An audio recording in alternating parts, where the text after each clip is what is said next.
Finally Mount Everest company लिमिटेडले सर्वसाधारणका लागि IPO निष्कासन भने गर्ने भएको छ। यसर्थ माउन्ट एभरेस्ट पावर कम्पनी लिमिटेडले भने आम सर्वसाधारणका लागि आइपिओ निष्कासन भने गर्दैछ र यो कम्पनीले कहिलेबाट आइपिओ निष्कासन गर्दैछ, कम्पनीले कति किता आइपिओ निष्कासन गर्न लागेको हो र कम्पनीको आइपिओमा कसले आवेदन दिन सकिन्छ र यो कम्पनीको आइपिओमा हामीले आवेदन दिएको खण्डमा हामीलाई कम्पनीको आइपिओ प्राप्त हुने सम्भावना कति रहन्छ, यानि कि कुल आवेदक मध्ये कति आवेदकले भने यो कम्पनीको आइपिओ प्राप्त भने गर्नेछन् र कम्पनीले निष्कासन गरेको आइपिओमा कति किताका लागि आवेदन दिने, कम्पनीको आइपिओमा हामीलाई आवेदन दिनको लागि कति रुपैयाँको आवश्यक भने पर्नेछ भनेर यिनै विषयवस्तुलाई समेटेर आजको भिडियोभित्र रहेर चर्चा गर्नेछु। सम्पूर्ण जानकारी पाउनको लागि भिडियोलाई स्किप नगरी अन्तिमसम्म हेर्नुहोला। युट्युब च्यानलबाट हेर्दै हुनुहुन्छ भने हाम्रो च्यानलमा नयाँ हुनुहुन्छ भने हाम्रो च्यानललाई सब्स्क्राइब गरेर हामीसँग जोडिनुहोला र फेसबुक पेजबाट हेर्दै हुनुहुन्छ भने हाम्रो फेसबुक पेजलाई फलो गरेर हामीसँग जोडिनुहोला। आगामी दिनहरूमा यस्तै जानकारीमूलक भिडियो भने सुन्न र हेर्न भने सक्नुहुनेछ।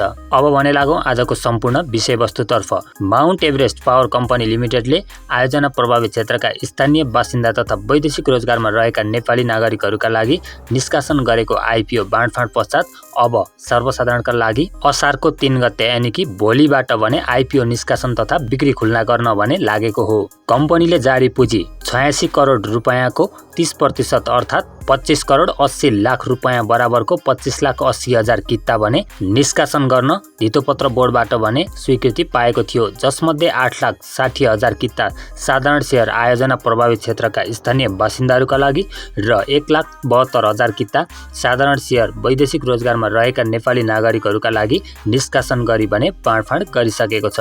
त्यस्तै कम्पनीले 34,400 किता सेयर कर्मचारीका लागि र 86,000 किता सामूहिक लगानी कोष म्युचुअल फन्डका लागि भने बाँडफाँड गरिसकेको छ। अब भने कम्पनीले दोस्रो चरणमा बाँकी रहेको 14 करोड 27,60,000 रुपैयाँको प्रति किता 100 रुपैयाँ अङ्कित मूल्यका दरमा 14,27,600 किता सेयर भने सर्वसाधारण लगानीकर्ताहरूका लागि निष्कासन गर्न लागेको हो। सो आइपिओमा न्यूनतम 10 किताका लागि आवेदन दिनुपर्नेछ भने अधिकतममा 10,000 किताका लागि आवेदन दिन भने चाहिँ सकिनेछ र कम्पनीको आइपिओमा ओभर सब्सक्राइब हुने सम्भावना रहेको हुँदा यो कम्पनीको आइपिओमा भने हजुरहरूले 10 किताको लागि मात्र आवेदन दिनुभएको खण्डमा पर्याप्त हुने भने देखिन्छ। सोभन्दा बढी आवेदन दिनुभएको खण्डमा हजुरहरूको पैसा त्यत्तिकै होल्ड भएर बस्ने सम्भावना रहन्छ र कम्पनीले 100 रुपैयाँ अङ्कित मूल्यका दरमा आइपिओ निष्कासन गर्ने हुँदा यो कम्पनीको 10 किता आइपिओमा आवेदन दिनको लागि 1,000 रुपैयाँको आवश्यक भने चाहिँ पर्नेछ।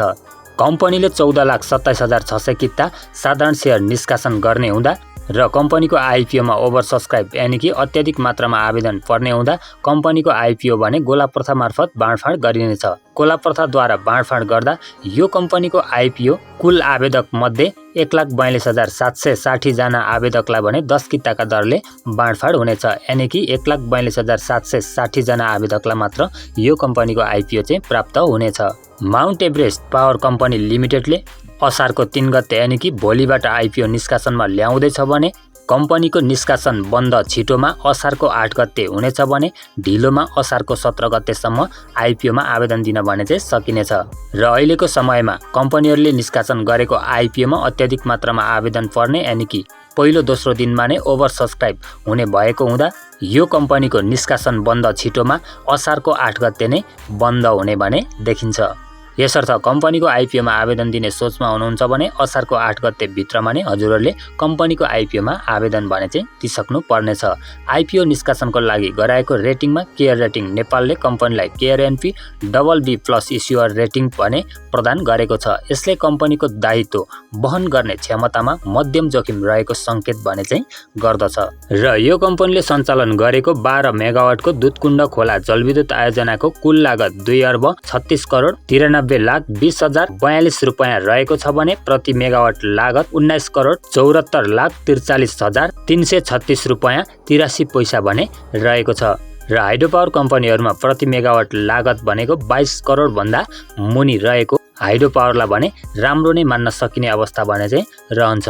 कम्पनीको सेयर निष्कासन तथा बिक्री प्रबन्धक एनआइएमबीएस क्यापिटल लिमिटेड रहेको छ भने लगानीकर्ताहरूले नेपाल धितोपत्र बोर्डबाट अनुमति लिई आस्पा सेवामा सहभागी बैंक तथा वित्तीय संस्था र तिनले तोकिएका शाखा कार्यालयहरूबाट सिआस्पा प्रणाली मार्फत आवेदन दिन भने सक्नेछन्। यसका साथै सिडिएससी एन्ड क्लियरिङ लिमिटेडको सफ्टवेयर मेरो सेयर अनलाइन प्रयोग गरी पनि आवेदन दिन भने चाहिँ सकिनेछ। यो त थियो माउन्ट एभरेस्ट पावर कम्पनी लिमिटेडले भोलिबाट निष्कासन गर्ने आइपिओ सम्बन्धी जानकारी। यो जानकारीमूलक भिडियो कस्तो लाग्यो? यदि भिडियो मन परेको भए भिडियोलाई एउटा लाइक गर्नुहोला र केही प्रश्न तथा जिज्ञासाहरू भए भिडियोको तलपट्टि कमेन्ट बक्समा कमेन्ट गर्न भने नभुल्नुहोला। आजको भिडियो यति नै, फेरि भेट्नेछु अर्को भिडियोमा।